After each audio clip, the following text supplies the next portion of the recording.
Sleeping here was not bad whatsoever. It was super windy, probably the windiest spot I've slept at, and probably the most active. But that didn't really bother me, just cars passing and trucks and whatnot. I woke up at 5:30 in the morning, and I was awake, although I could still feel some tiredness, and I went right back to bed after I took a little walk. It was just dark. I didn't want to wake up. Just rather wait for the sun to come up to get up officially. So I did, and then I got up at 8:30. I got a lot of sleep last night, so I should be good on energy for the rest of the day if I eat all day long. Just went to a coffee shop and deli, and they had nothing for breakfast, but I just got coffee. And they did have pastries, so I got a muffin. But then I went to Robins, which is basically a Tim Hortons of Canada, and got some food there. Went for a bike ride. Got about a good hour in. Yeah, definitely a good hour in. Found a park, stopped by there. Got a good little workout in. Nothing much, just a little short one. But yeah, anything can be turned into a workout. Even the ground, you can just do push-ups or something simple. But anything's better than nothing. And parks, usually, you can get more creative with. A lot of these parks are not protected, but they have no smoking signs, because it seems like a lot of people smoke here, a lot. I don't think I've seen one grown person not want to smoke, or not smoke. Not good. But yeah, it's I finally used my small chain ring, and I never usually use it because back where I'm from, it's usually you can just power through the little small hills. But here it's more hilly. The hills are bigger, and I wouldn't consider them mountains. But yeah, it was fun going up and down them for sure. Getting a lot of speed. I went down one.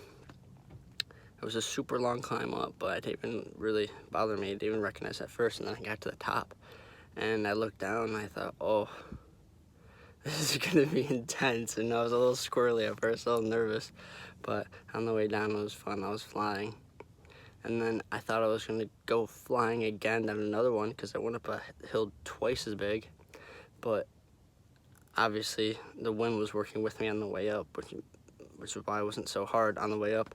On the way down, I had the hammer, and I still didn't get that floating feeling of just flying because the wind was pushing me back so hard. It was like I was braking the whole way down. But other than that, it was fun. And I learned, do not cross chain. You know, you're in the smallest chain ring in the front, and then you're in the small gear in the back. So the highest gear, I would say. And your chain is at an angle instead of straight. I say don't do that because on my bike specifically, I was doing it and it was hard to shift down to the small chain ring. I was in the smallest gear in the back, and I was trying to shift down to the small chain ring so it would be easier to climb. And I got to the top of the hill, and then I realized I wasn't shifting because I was cross-training. So do not cross-chain. Gotta remind myself to keep on moving. Just keep on swimming, keep on swimming, keep on swimming. Because, do kids go to school? Why? I'm seeing kids right now just walking around.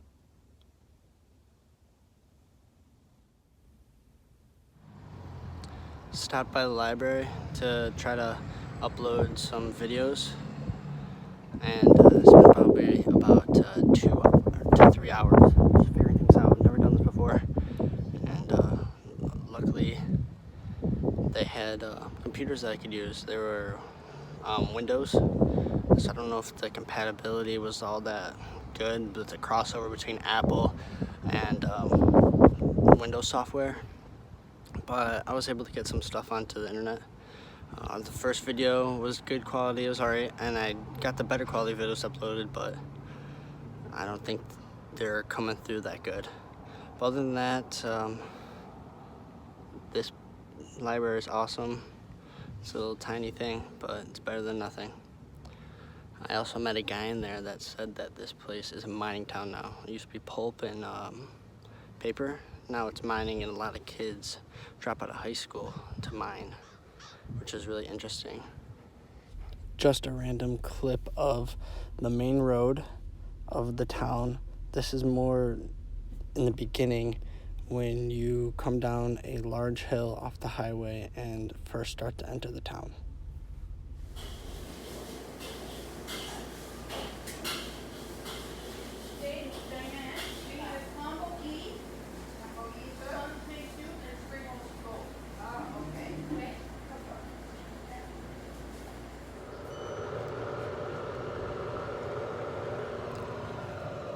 This place was pretty good. Would have never found it if I didn't go on a bike ride and stumble upon it. It's down a dead end street. But I walked in and I saw lunch specials and I was like, chicken balls? What are chicken balls? She said they're breaded balls of chicken. So I'm thinking, oh sweet, chicken balls, that sounds cool. I've never had chicken balls before. So I get them, and they're just the fried balls of chicken. Fried's not my favorite, but it was basically sweet and sour chicken. And it wasn't a lot, but the chicken fried rice was so good, and the spring roll, egg roll, was really good too. I'd recommend it. Walk with Chow. So I found a service place, DNA right here. It's at the end of this road too. It's right next to like this bus depot, right? And they called up this other tire place at the top of the road, at the top of the hill that I rode today. It was pretty big. It's more near the highway, but there's a tire place at the end of the, not the end of the road, but up the hill, up a dirt road, right next to the cemetery. That should be able to get me in today, get that wood out, so that'll be sweet. I don't know what that is, but a lot of these cars have plugs hanging out from their hoods. What is that? So I'm at Terrace Bay, I believe, and it's a little small town, 1,700 people, right off the highway. The guy here was kind enough to torque down my tire or wheel before he'd left work. It's what am I thinking? Why can't I think straight? Back in Marathon, after I ate, they helped me out. So there was a place up by the hill, by the cemetery, down I think a dirt road, and there's this cool tire shop there. They had all sizes of tires, and I think all they did was tires, honestly. And they removed the wood, and I'll get a little clip of that in a moment. But yeah, it was awesome. They got me right in. Canceled my appointment at the other place, but they did charge a little more than the other place said they would. But it's all right. I need to get out there. It was nice to be there, but it's also good to head out and leave. The people, not the people, but I don't know. It's kind of sad a little bit. I liked it there, but I don't know if I'd live there. But it also kind of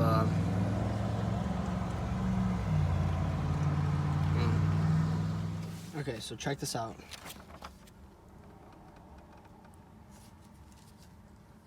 I don't know if you see that. It's shimmering a little bit.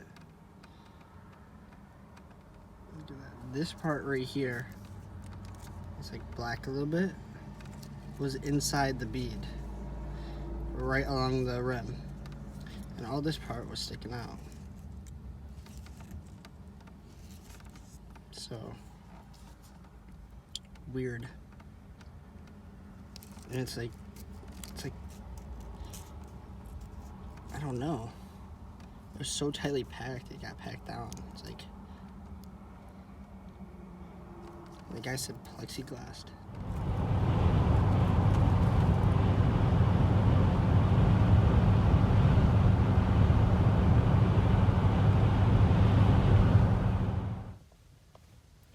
There's been a lot of construction on the highway,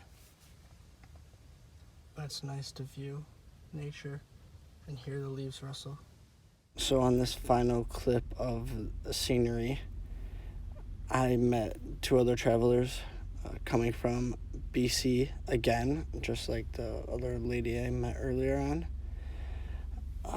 They were just traveling along. They were going to Toronto, and I told them I was from Detroit, and the one girl thought it was cool, and she was from the UK, and she wanted to go check it out. But she was concerned because she was just a white girl, as she put it. And I thought a lot about that.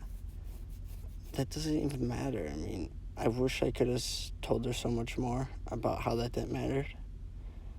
Although I just told her, just go. You're going to be in Toronto. You're going to be right there. Why not? But besides that point of being near, I don't know, you can't be scared, I guess, or just, who cares if there's like a little stereotype of like white girl or who you are or what you think you are, because it's probably not how other people see you. And if it is, I hope that's a good thing. If not, prove to others that it's not true. And I hope this is making sense. I don't know. But the whole point of it is just she shouldn't have been not wanting to go because of being this white girl, because of this, I don't know, conception of what she thought Detroit was. So it's pretty cool to be out of the town that I was stuck in. And the ride was really nice on the way to where I'm at now, which is a Flying J travel stop. It's just a Shell gas station that's big, and a truck stop for trucks. I mean, or anyone really. I mean, I'm parked up here, just in the very far back, just away from all the trucks. Let them do their thing, and just in the back, it's all well lit. It's pretty cool, so I'm just gonna chill here for the night. And I saw some pretty cool things on the way up. There was, I guess, there's a bunch of mines around here for amethyst, the purple crystal. Maybe I'll catch one tomorrow. I don't know. I saw a alpaca farm, which is pretty cool. Like llamas, I've seen them before. My neighbor had one at his house for a little bit, and I think they just sent it back down to his farm. And other than that, I guess I stopped saying gotta remind myself, stop saying that. And also, I saw a little privately owned kind of like convenience store, and I saw it advertised, and I thought, oh, that's pretty cool, it's interesting. And I wanted to possibly stop there, but by the time I was passing it by, it was too late to stop, and people were riding my tush. And I've noticed that I've been going the speed limit, but a lot of people like to go faster than that out here. And I like to just go the speed limit, just in general. and I'm also in a foreign country, so I don't want to play around with that. And there's so much to see and do, and just if you just slow down a little bit, you can just see it all. But I'm sure most of these people have seen this so many times, it's nothing to them. But what was really cool about this little shop was that it said Cyclist Haven, and it was just tiny little shop around this big green field, and it was really cool. And I was swerving off the road because I was so enthralled by it. It was so cool.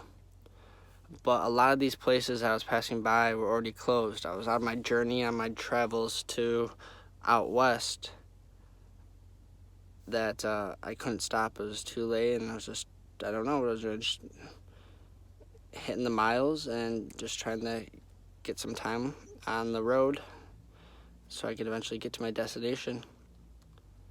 And overall, it's been a good day. And I'm just gonna crash and hopefully it gets better tomorrow. I'm definitely more comfortable now sleeping in the van. I walked inside and asked a person if I could specifically could park my van up here and crash, and he said yeah. So I feel really comfortable. It is active and very lit. The lighting is the only issue because they're super bright. But other than that, I think I'll be good.